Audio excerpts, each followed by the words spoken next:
Hi, welcome to the TORX with Kyla studio. I have with me Martin Perrier from France, who's just crossed the line in third place in a time of 75 hours, 35 minutes and 59 seconds. Martin, you made it into the top three. Congratulations. Thank you very much, Catie. I'm really happy to add a couple minutes of interview with you after already 75 hours of racing. Yeah, so you've had a sixth and a seventh and now a third. You were looking in the top three sort of towards the beginning of the race and then dropped down to Barmas. Tell us, dropped down after Barmas in 6 hours in Gressenay. Tell me about the little sort of ups and downs of that part of the race. Yeah, the first, I would say, 30 hours were absolutely perfect.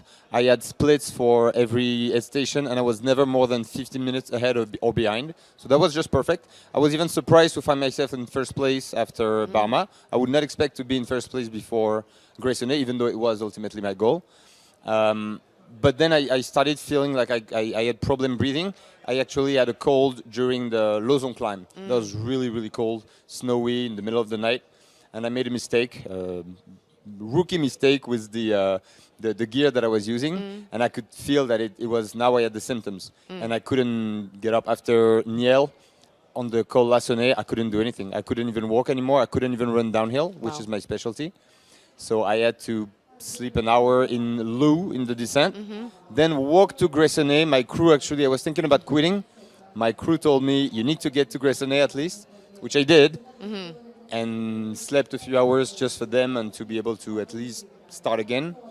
And turned out I was okay when I woke up. Yeah, so you dropped down to 8th and then you came back through the field, just picking them off one by one.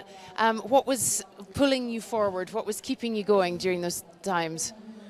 I think I love this race more than anything.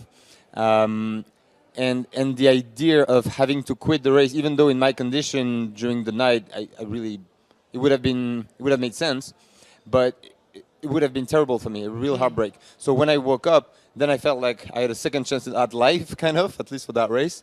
And that just got me in a state of flow immediately, and I started getting, getting a bit of sleep in the middle is always a plus.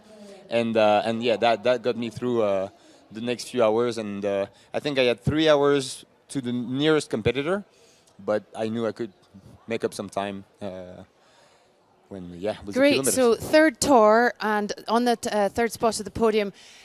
You said this race is everything to you. What have you learned? How is this tour different for you than the other two, if at all? Yeah, very, very different. This one, I'm extremely proud of this one, just for the fact that I was so close to quitting and actually finishing with my best performance. Not necessarily time-wise, but at least with the ranking.